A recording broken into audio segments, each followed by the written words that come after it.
I'm enjoying the fruits of my hard work. Nobody works harder than me inside the octagon, outside the octagon.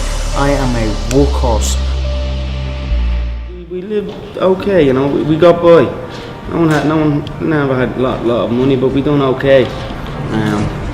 But as a man, you need to. It's not about like you need to get your own money.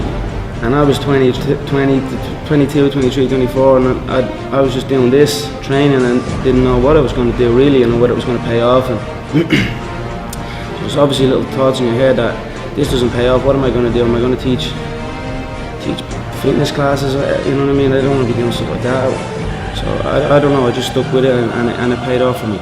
But I was not living in a cardboard box like man. You know, my parents done well. They worked hard for me. My mother and my father, they worked hard to give me a good upbringing. I'll speak the truth, you know what I mean? I like to have a little bit of fun as well, but it's no character. If the cameras are here, if the cameras weren't here, I am still the same. You know, for me, I've never been hurt once in my career. I've never even been phased, or I've never even taken a back step once in my career, you know what I mean? On the feet, in exchanges.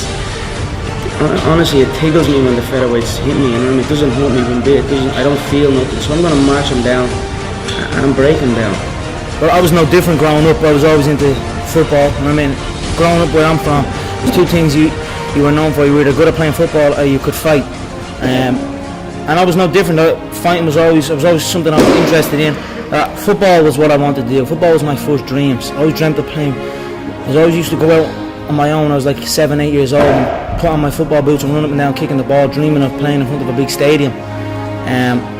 But just growing up then, I realised that I needed to be able to defend myself in certain situations. I just wanted to be able to defend myself, and it led me to combat sport and studying different ways the human body moves. And I was like nearly a mixed martial artist, but without even knowing I was. You know what I mean? I just basically wanted to defend myself in any scenario, and I used to go from gym to gym, trying to learn different ways. Well, I moved from Crumlin when I was 16, 17, and I was doing it. I was still playing football at that time. I was doing MMA, I was doing boxing, I was doing this and that.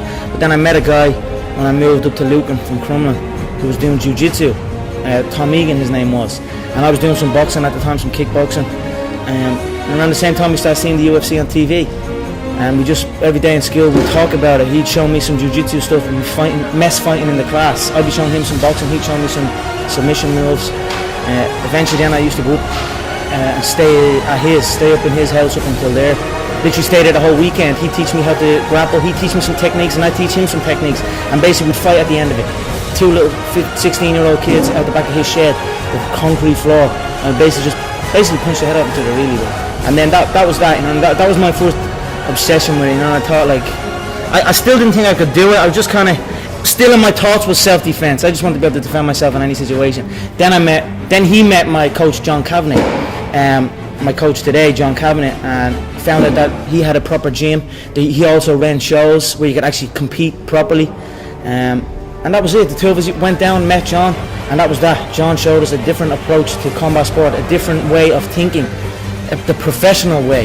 You know what I mean? Even though we were in a little small shack in a little hut, it was a professional approach to unarmed combat, and he introduced me to jiu-jitsu, which changed my whole approach and made me look at the finer details of combat.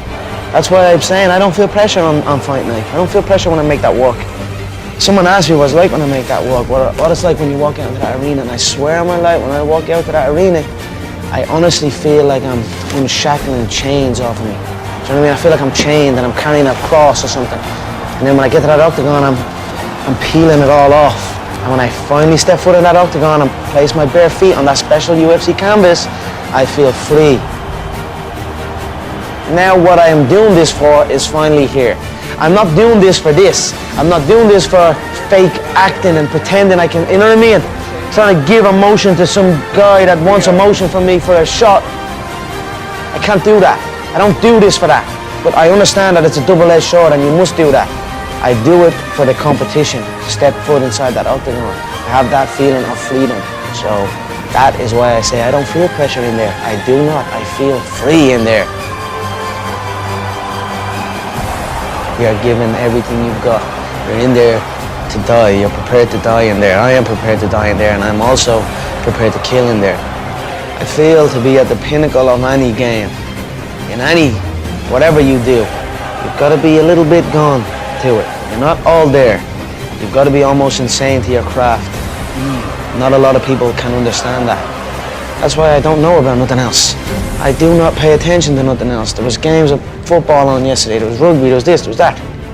And like normal society is like, let's talk about this and let's engage in this. And I can't do it. I just don't, people are talking to me and in my head I'm counting something. I'm counting up a number, or I'm knee deep in a sequence on the mat or on the feet. That's my life, sequences and numbers, nothing else. I cannot pay attention to nothing else. It's a beautiful life, make no mistake about it, it's a beautiful life. I live good now. I live damn good. I live like I should, like I'm supposed to, like a young 27-year-old world champion should live.